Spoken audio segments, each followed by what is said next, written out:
The following is a production of Learfield Sports.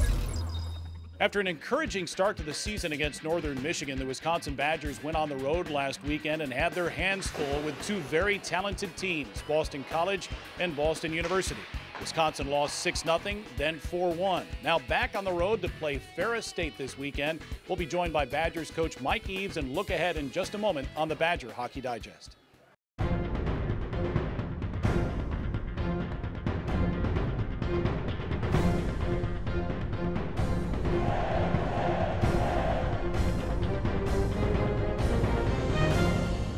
The Badger Hockey Digest is brought to you by Charter Communications.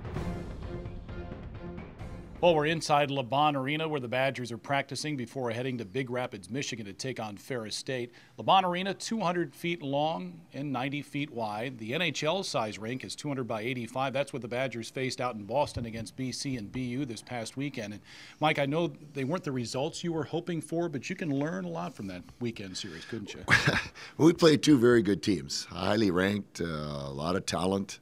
And it was our first games on a small sheet of ice. And you know, we learned a lot about our team. We're a better team because of that weekend. And on Saturday night especially, I think the positives were that we got an outstanding goalie performance from young Matt Jurusik. Our penalty killing did a great job, and we got the lead early in the game. Mm-hmm. So we played faster. We played faster as a result. We've talked about in past the term osmosis, and you get drawn up to a higher level, mm-hmm. and that's what happened. We got used to playing on a small sheet of ice, and we did a lot of good things on Saturday, things that we can build on as we get ready to go into the Big Rapids. Exactly.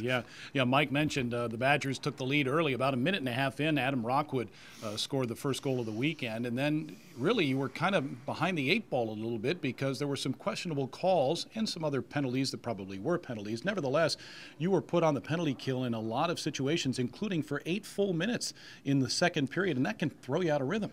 It can, and you know, when you go on the road and you go into somebody's conference, you expect a little home cooking, and we certainly got our share on Saturday, especially in the second period. But again, you know, the score was 2-1 in the third period, and young Corbin McGuire had a rebound right in front and just lifted it over. It could have been 2-2. Mm-hmm. So you know, we hung in there. We did the job on the penalty killing, and that was a very bright spot for us. Yeah, Mike, you had mentioned too, you believe that this team can play with more pace than it did a year ago. It's faster than a year ago, and getting that first experience against BC, we saw that speed, and you're trying to continue that here in practice this week. Well, it's a matter of our kids still getting used to playing, you know, league hockey. We spent the last 4 or 5 months being off playing summer hockey, and again, when you don't play for that period of time and you go on a small sheet against a team that's been practicing and playing on that size sheet, it's a differential, and we had to get used to it. We did, and we should be better this weekend because of that fact alone. Mike mentioned Matt Jurusik, the freshman goaltender, who was solid on Saturday with 40 saves. A couple of other players stood out, too, including sophomore centerman Cameron Hughes, who put on a little additional weight this offseason. One of the biggest adjustments was everybody's strength, and I know a lot of us put on a lot of weight this summer. We got a lot stronger, so yeah, it was one of the biggest things to work on, and I think I did well. I think a lot of other guys did well, too. There's a lot of core stuff, like a lot of base and like explosiveness. Working with Jim Snyder, he's one of the best in the business, so just doing the stuff that he tells us to do, and I feel better on the ice, and I think a lot of guys do as well. I put on about 10 pounds, so up there from last year. You know, it's nice to have like that explosiveness, and I know I feel it on my shot a little bit too, so that's good. I'm pretty like slim, I guess, so the body fat's not my biggest issue, but I know a lot of the guys worked on that, and yeah, so it's going good. Mike, Cameron was a young man last year at 18 years old and was thrown into the fire as a top-line centerman for your hockey club. Now he's bigger and stronger. He played well in Boston. He can skate with those two teams, and you know that he's going to be one of your top point producers and leaders this year. Oh, he will. He's the way he conducts himself is, I mean, he didn't turn 18 until October last year, so he's in the process of turning 19 sometime this month. He just did, as a matter of fact. Yes. And, you know, he's, for being that young, he's an old soul in the way he goes about his business. The way he plays the game is honest. There's no shortcuts. And because of that fact and because of the skill that he has, that's a nice combination. And we'll be seeing some wonderful things from this young man for sure. The Badgers head east again. It's Ferris State this weekend. More on the Bulldogs coming up in just a moment. Game night. That magical weekly gathering where lands are conquered. And you get trapped in the dungeon that is your bedroom. But you've got blazing fast Spectrum internet. So Kevin and his friends have enough bandwidth to play together.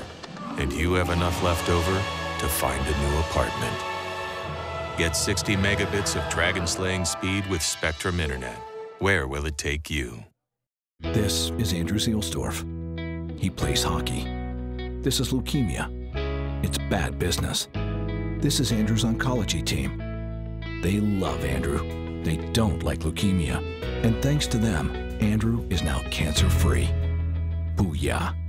They are the world-renowned physicians, scientists, and nurses at the American Family Children's Hospital, pioneers in pediatric cancer care. UW Health. Remarkable. You know, Mike, a moment ago you mentioned Matt Jurusik, and he will get the start Friday night against Ferris State. Normally you wait until Thursday to make that decision. Was it simply because of how well he played last week? No question. It was the decision was made clearly by the way he played. And we've been alternating Adam and Matt, but it's a type of situation that because Matt played so well, you know, he needs an opportunity, deserves an opportunity to get back in the net, and then we'll wait to see what happens for Saturday night based on how he plays. But because of the way he played, it was pretty much a no-brainer. Yeah, and Matt's still a little raw, isn't he, as a goaltender? Oh yeah, I mean, first thing he did yesterday when he came to practice is he sat down with the volunteer goalie coach Jeff Sanger and looked at some of the plays that he made during the course of the game, because there's still areas that he improved on since his first start. Now he's got to take another step, and it's more about challenging and being out and being comfortable out challenging. So, but there's still a lot of work to be done. You're right there. Yeah, and you feel bad for Adam Miller because he's worked so hard to get the shot, and things just didn't go well for him Friday night. Well, I mean, and that's not to say he's not going to play again. No. You know, it's just that it didn't go as I know he wanted it so badly, and he feels bad about it. But actually, I have to tell you, he was excellent in practice yesterday. So he responded well, and even the other coaches we were just talking about, they both brought up, geez, Mills, you look good today. Mm-hmm. So, you know, it's a good response by him, and that's what you expect from a senior. Sure. So the Badgers head to Ferris State. Here's a program that went to the Frozen Four for the first time in 2012. Bob Daniels, their longtime coach, Kyle Schemp and Gerard Mayhew are both double-digit goal scorers. They've got a good goaltender, too, in Charlie Williams. We saw them last year. They're a tough team to play against, and I would assume even tougher to play in their building. No, it's a tough building to go in, and one of the reasons that we wanted to schedule them is because, you know, much like North Dakota, if you can go and play and win in buildings like that, you could play anywhere. And it's a building that's got a small roof, a low roof, and it's 200 by 85.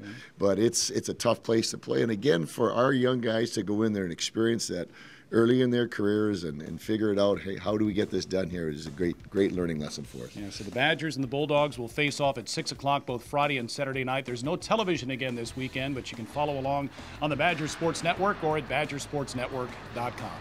Good luck this weekend. Thanks, Brian. That's Badgers coach Mike Eaves. I'm Brian Posick. Thanks for watching the Badger Hockey Digest.